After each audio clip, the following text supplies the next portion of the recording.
Welcome to Believe It or Not, an Interfaith Grand River program. I'm your host, August Edelman, and I'm joined today by Abiha Syed, who is part of the Muslim Women of Cambridge. Thank you so much for being on the show. Thank you for inviting me. The pleasure is all mine. So tell me a bit about yourself. Who are you when you're not in this room? Oh, wow. Who am I when I'm not in this room? I think the role that's closest to my heart, that I cherish and love amongst all the roles, is being a mother, a daughter, and a wife. Not necessarily in that order. Sometimes one takes priority over the other. But I absolutely love being a mother, and I have been blessed with 4 incredibly beautiful in and out human beings. So I'm a mother mostly, and then a daughter, and then wife and a sibling. Mm-hmm. Other than these roles, I'm a very involved community member. The community I live in, the environment I live in, is extremely important to me to give back to the community and to make the community where everybody feels a sense of belonging. And belonging is a big term, so each of us define differently, but I love to play that role where I can help somebody feel a sense of belonging, whatever the environment they're in at present. So, yeah. Very cool. So I know you are currently the chair of the Muslim Women of Cambridge. Can you tell me a bit about that? I have been a resident of Cambridge for quite some time now.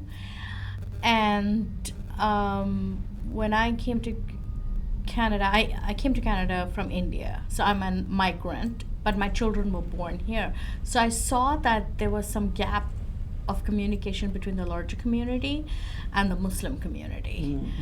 So I was volunteering, or I would participate in school events, and I would see very few people who looked like me, or there were children who were from who are first generation from born to migrant parents, but the involvement of parents or adults I felt was less. This was like some time ago. So that led to me volunteering and getting involved in the school and getting involved in the community centers, just to bridge the gap between the larger community and the recently migrated community. That led to conversations with other mothers or other women who felt the same way as I did, that we are immigrants and we just don't feel belonged here. So we wanted to help the next generation feel that sense of belonging. So that led to the conversations, and that led to a few of us friends coming together and doing the work of bridging the gap, talking to the schools, anybody who is in the places of community service. And that led to Muslim Women of Cambridge. So we worked as just a bunch of friends for quite some time. We came together in 2017, and then we got incorporated in 2022. Wow. So we worked just a bunch of friends doing the thing that we like doing, community work. Yeah, that's how. And now and since then I've taken quite a bit of leadership role. And then I don't like too many titles, but I'm given the title of a chair, and I'm trying to honor that and do the best I can. That's really interesting. So, like, I see a through line there. You're talking before about belonging and how belonging is so important to you, and talking about a time when that sense wasn't there, or wasn't there for the children maybe, and wanting to build that, and so you did. Like, that's pretty wild. And, I love these stories about grassroots groups that just start out as a bunch of people chatting with each other, going, we should fix this. So that's great. That's really cool.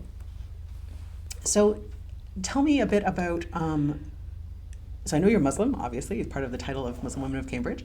What are some of the core ideas that kind of you hold really close to your heart? Core ideas as a Muslim and my faith, related to my faith. Faith is very important to me. how I see is, in my style of living, I don't incorporate faith.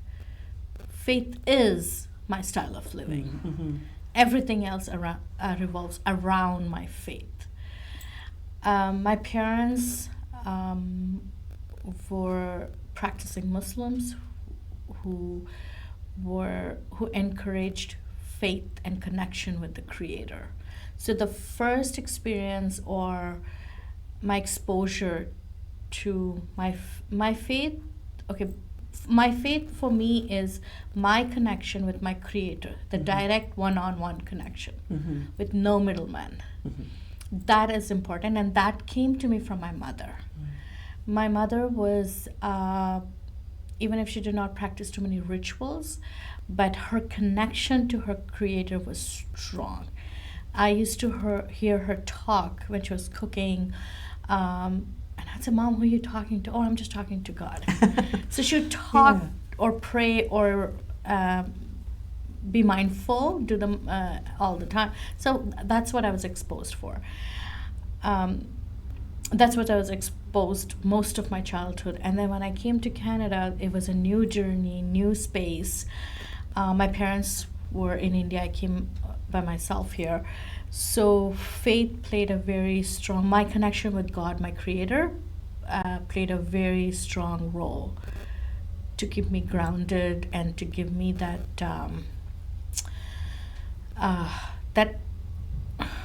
the support that I didn't have from my immediate family, because most of them are India. I did have my my husband and his family here, but the family I grew up with, my parents and my siblings, that was not there. So the faith is how I connected with being strong, I guess. Yeah, absolutely. Driving my energy. Yeah, that's a huge kind of core of support even when things are difficult. So obviously your faith has had a huge impact on their community organizing you do. What other kinds of kind of community impacts, or the shape of your community, the shape of your family community, being an immigrant, all those things, how has your faith impacted those, or been impacted by your faith? So my connection with my Creator means that I need to be a good human being. I need to have all this positive energy. So every day I wake up with a mindfulness to do something good.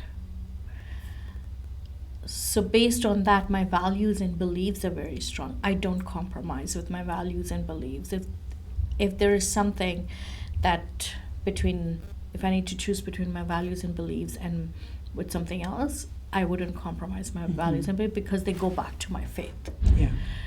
So for me, that connection with my Creator, and I want to be my best self when I present myself to my Creator, is important. So whenever that is that I am in front of my Creator, I need to have my resume strong. Yeah.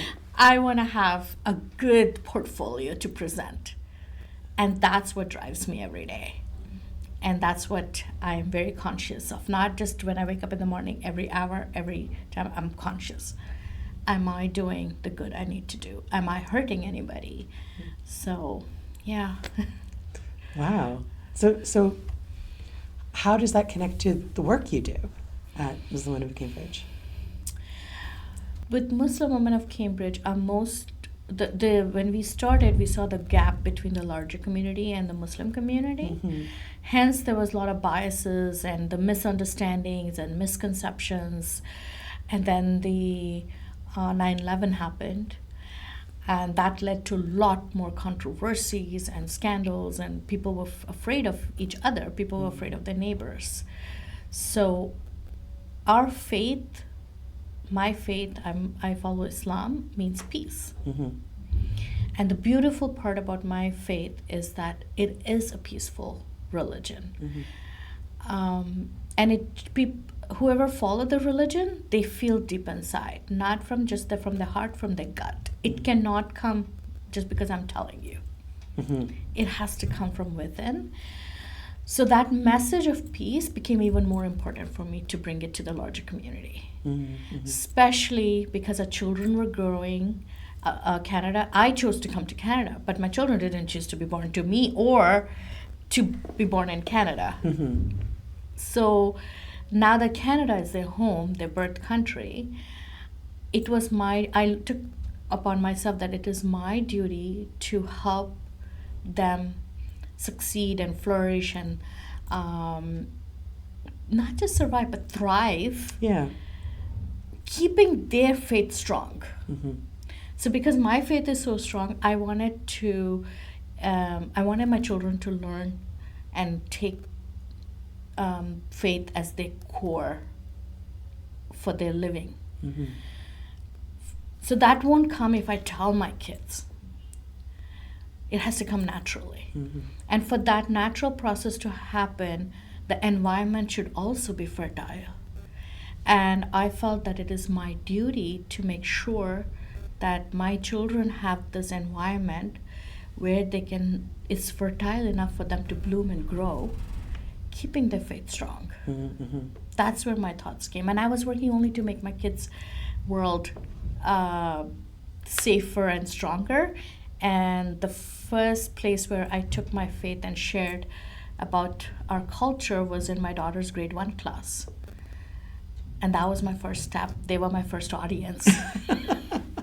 And here I am today. Yeah. Wow. So it was just baby steps at a time. Because faith is so important to me. I wanted it to be for my children, but I didn't want the environment to challenge them. Yeah, making their environment, using this language of plants and fertile growing and being the gardener of that in a way, and that's a beautiful thing. And that's what Muslim Women of Cambridge does. So from me starting with grade 1 audience to today, most of the work that Muslim Women of Cambridge does is that communication. That bias is there because our neighbors don't know us, because the neighbors don't understand our way of living. So unless we communicate and get to know each other, how can we get rid of those misconceptions? So that's one of the role that Muslim Women of Cambridge tries to play. Oh, it's really important work, and I really appreciate you coming on to talk about it. So tell me about a time maybe when your faith posed a challenge to you, or when, conversely, your faith helped you overcome a challenge. I believe faith will never pose a challenge. It's the environment, or I am posing a challenge to myself. And then it's up to me how strongly I hold on to my faith till I cross the challenge. Faith has never been a challenge to me. Faith, in fact, has helped me to come across or overcome obstacles and challenges. There have been many challenges in life, and I have prayed on it. I have connected to my Creator. I've asked for guidance from my Creator. I have asked, or I've taken time away from the problem by not addressing it, but connecting more with my God. Whether it's meditation, prayers, or just talking to God, or just staying away. So definitely faith, hanging on to my faith or connecting with my faith has helped me to jump all those hoops and loops. Oh, that's wonderful. So I guess my last question is basically, is there something you're like, oh, I hope she asked me about this. I really want to talk about it. Is there an idea you want to share? I think, again, because we are talking so strongly about faith, the faith of a Muslim person, and I'll talk especially for me, is that belief that comes from within, that there's only one God. There's only one God. There's nothing before and after. There's no buts and if and otherwise. That God has been existing before and will continue to exist. And I am one small speck of a being in this large universe. But this one God knows me, loves me, cares for me, even though I'm a little speck amongst so many other specks. So that belief that comes that God's there and God has a good plan for me, I think that's what is very strong for me. So when for the next generation Canadians, regardless of what culture they are from, what their beliefs with faith is, for me it is important that we respect each other and make sure that we are all feel a sense of belonging here in Canada, because we're all migrants. We all have immigrated, whether this generation or 10 generations before. And we're all trying to find a niche in this large Canada, right? So I base my faith to help others feel a sense of belonging, to feel a sense of safety here in Canada. And I would urge my fellow Canadians to do the same. There's so many refugees coming from across the world. They have been displaced. They have lost their land. They've been forcefully evicted from their homes and their spaces all over the globe. And destiny is bringing them to Canada. So I would love to open arms and welcome them. And again, like I said, regardless of what faith, they're here, they are neighbors, and I would encourage other Canadians to also make their journey after they've come here a bit more easier, because they've gone through quite a bit. Like I came to Canada, that was my choice. Yeah. And I have a choice to go back too. I'm privileged that way, but many are not. So. Yeah, that's a beautiful message of belonging, and I think so exemplified in your work, of going from talking to little grade 1 class to what you do now, and just it's work that we can all do in little ways every day to make people feel welcome and like they belong. Yeah. Well, thank you so much for being on the show. It's been lovely to chat with you, and this was great. Thank you, August. Thank you so much. I love chatting with you, and it really made me feel comfortable. I'm glad. Thank you. And thank you so much for joining us. We'll see you next time on Believe It or Not.